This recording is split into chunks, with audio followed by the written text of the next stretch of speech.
Salut les ludistes! Alors aujourd'hui, petite vidéo, je vais essayer d'être très court, moins de 15 minutes, c'est mon défi. Petite vidéo pour vous parler du nouveau jeu de chez Space Cowboy, de leur gamme 2 joueurs.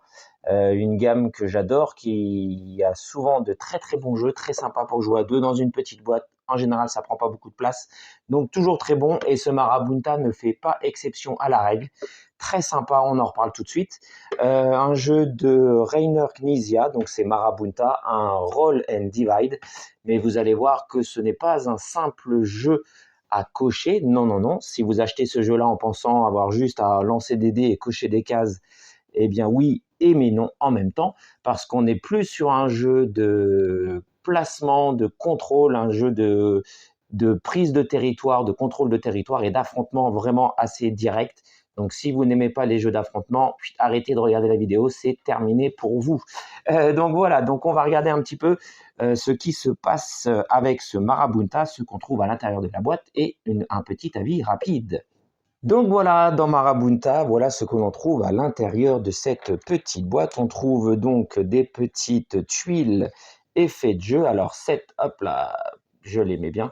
7 petites tuiles effets de jeu pour un décompte de manches, entre guillemets, et une tuile finale.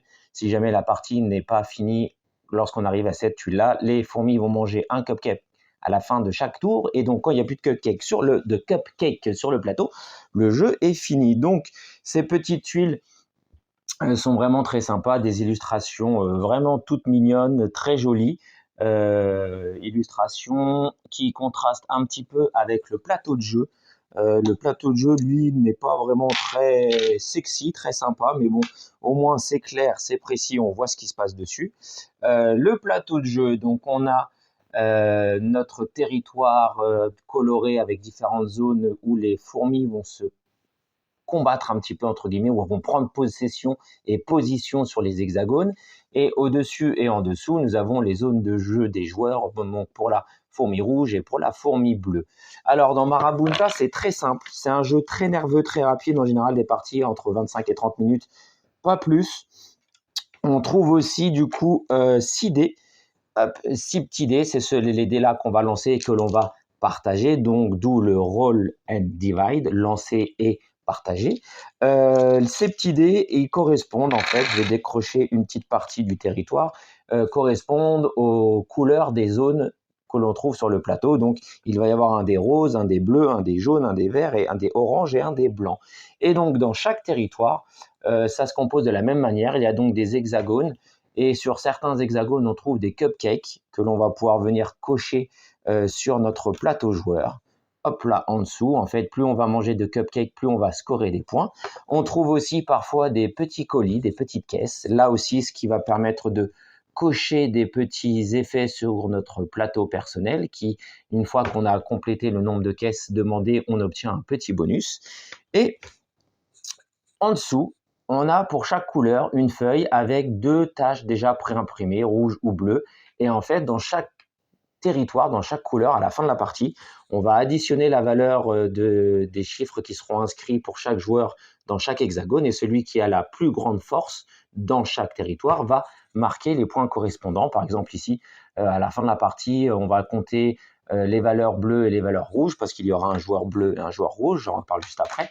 Et celui qui a le plus de force, là, gagnera 2 points pour les bleus, 2 points pour les rouges, mais il y a des manières d'augmenter les nombres de points qu'on peut potentiellement gagner dans un territoire. Donc comment ça se passe? Ultra simple, le premier joueur tourne une carte Marabunta, une carte de manche qui donne un effet spécial. Là, par exemple, ça sera le joueur qui récupérera cette tuile pourra placer une valeur 1 dans un territoire. Je vous redis ça tout de suite. Donc le premier joueur tourne la première tuile, lance les dés, il fait un partage, le divisé. Il partage en 2 paquets, équitable ou non. Il peut très bien laisser un seul dé d'un côté et tout le reste de l'autre, ce qui n'est pas très judicieux, quoique des fois on verra que ça peut être avantageux. Et ensuite, le deuxième joueur choisit quel tas il récupère, il fait ses actions, puis le premier joueur récupère le deuxième tas et fait ses actions. Les actions sont ultra simples. Sur les dés, il y a des valeurs de 0 jusqu'à 3. Il y a des petites caisses. Les petites caisses, je vous l'ai dit, c'est pour cocher sur son plateau des caisses. Et une fois qu'on a débloqué tout, on obtient le petit bonus à côté. On a aussi sur le plateau des petits drapeaux qui correspondent en fait aux petites zones de score pour chaque couleur. Par exemple, là, si je récupère le drapeau de la zone verte et que je suis le joueur bleu, par exemple, eh bien, je vais prendre mon petit stylo bleu et je vais venir me rajouter une pastille bleue dans la zone verte. Ce qui fait que potentiellement, à la fin de la partie, si je suis majoritaire chez les verts, eh ben, je vais marquer 3 points au lieu de 2 pour mon adversaire rouge. Et le rouge, lui, va essayer de me contrer dans cette zone pour ne pas que je marque ces 3 points. Donc voilà, donc on a aussi les zéros. Alors les zéros, c'est très sympa et je vous en reparle tout de suite parce qu'en fait, au tout départ, sur notre plateau de jeu, on a deux petites fourmilières. Ici, là, ces deux hexagones-là symbolisent des fourmilières. Donc, mettons, je prends au début de partie un 2 vert. Eh bien, je vais venir m'installer n'importe où dans la zone verte ici en créant une fourmilière. Donc, je vais barrer ma première case fourmilière et mon 2 vert, je vais le placer où je veux dans le territoire vert. Mais à partir de ce moment-là, toutes les autres valeurs que je vais devoir inscrire devront toucher une des cases dans lesquelles j'ai déjà inscrit un numéro. Donc, d'où l'utilité de notre deuxième petite fourmilière qui va nous permettre de nous étendre plus loin parce que quand on crée une fourmilière, on peut se placer où on veut. Alors qu'ensuite, quand on place des dés, si j'ai un 1 jaune par exemple, eh ben, il va falloir que j'ai un numéro de ma couleur qui soit inscrit adjacent à une case jaune. Voilà, donc on peut se contrer un petit peu comme ça. Et on a aussi, très intéressant, le 0. Alors le 0, ça ne rapporte aucune valeur, donc c'est pas très bien pour le calcul des majorités, mais par contre, c'est un 0 blanc, neutre, ça veut dire que je peux le mettre dans n'importe quelle zone, n'importe quelle couleur, à condition d'être adjacent toujours à un hexagone dans lequel j'ai déjà inscrit un numéro. Donc voilà comment ça se passe, c'est pas plus compliqué que ça. Si j'arrive sur une case avec un cupcake, comme j'ai dit, je coche un cupcake. S'il y a un numéro, une valeur dessus, eh ben je colorie les points. Donc, par exemple, quand j'arrive à mon quatrième cupcake mangé, je le barre et je score tout de suite un point. Ici, cette petite zone-là, là, c'est pour noter nos points qu'on gagne au fur et à mesure de la partie. Tout en haut ici, c'est donc les caisses. Là, par exemple, le pouvoir le plus simple, hein, dès que je coche 2 caisses, j'ai le droit immédiatement d'écrire une force de valeur 1 dans un hexagone de n'importe quelle couleur, à condition d'être adjacent à ce que j'ai déjà écrit, noté, sauf si j'utilise ma deuxième fourmilière si je ne l'avais pas encore utilisée. Donc on a des petits bonus sympas, notamment ici en dessous là de créer une fourmilière de valeur 0 et à côté encore mieux de créer une fourmilière de valeur 3. Donc là on a potentiellement deux autres fourmilières que l'on peut débloquer.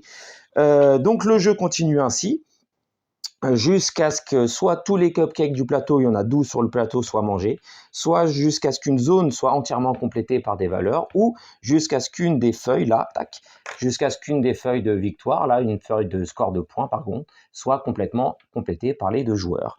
Voilà, et si le jeu traîne un peu en longueur, c'est pour ça qu'on a notre petite tuile ultime, là, qui est recto verso, et cette tuile-là fait qu'à la fin de chaque tour, eh ben, on barrera un cupcake, et ce qui fait que la partie se finira forcément très très vite.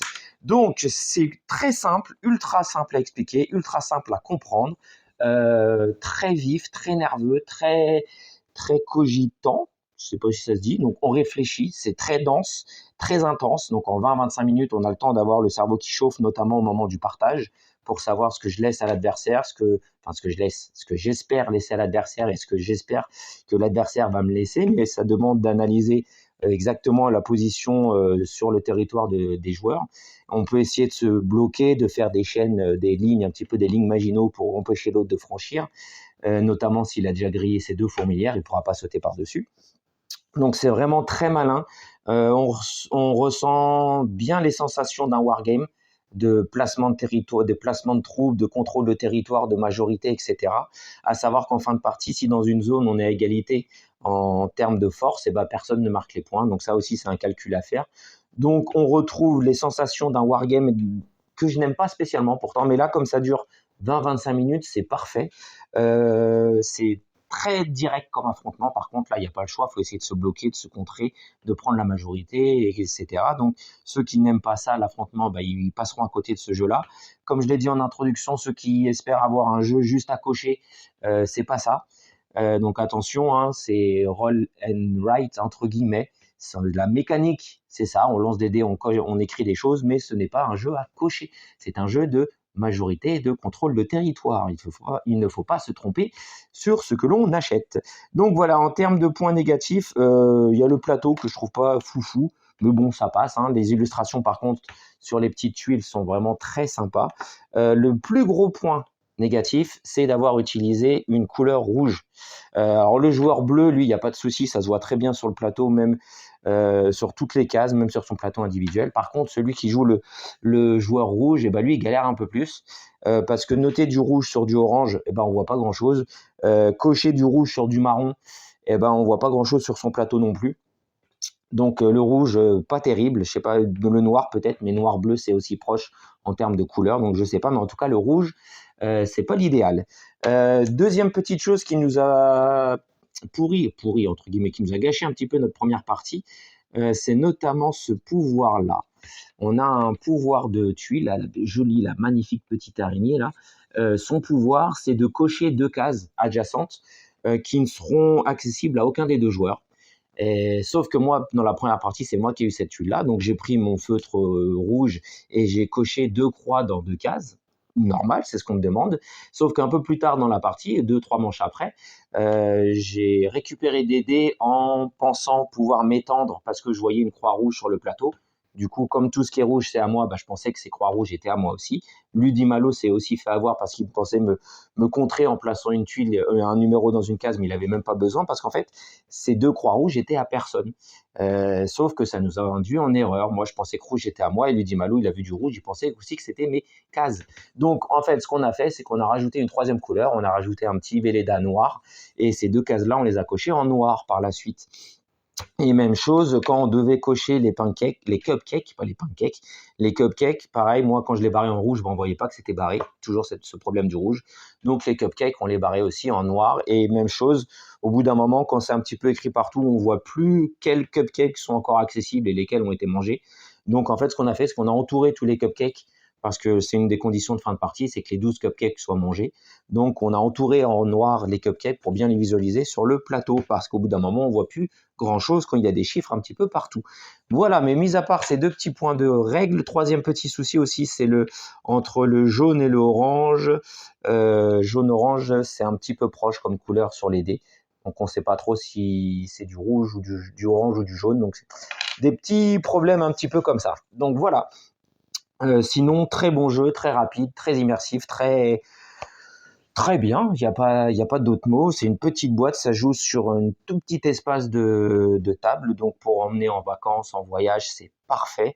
Les sensations d'un wargame en condensé en 20-25 minutes. Donc moi qui n'aime pas les wargames qui traînent en longueur, je trouve ça trop long de placer ses troupes, faire des contrôles de territoire, faire des guerres, des combats, machin truc.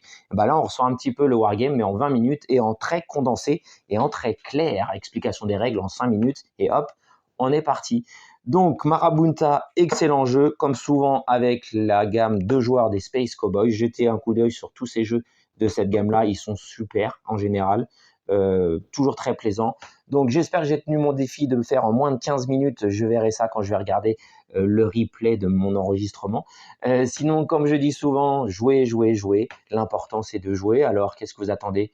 Éteignez votre écran, allez vous chercher une bonne boîte de jeux, partagez un bon moment avec vos amis, votre famille, etc.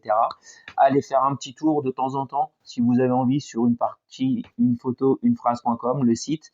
Ça fait toujours plaisir, je vois les vues qui augmentent, c'est très sympa. Merci aux plus de 100 abonnés sur YouTube.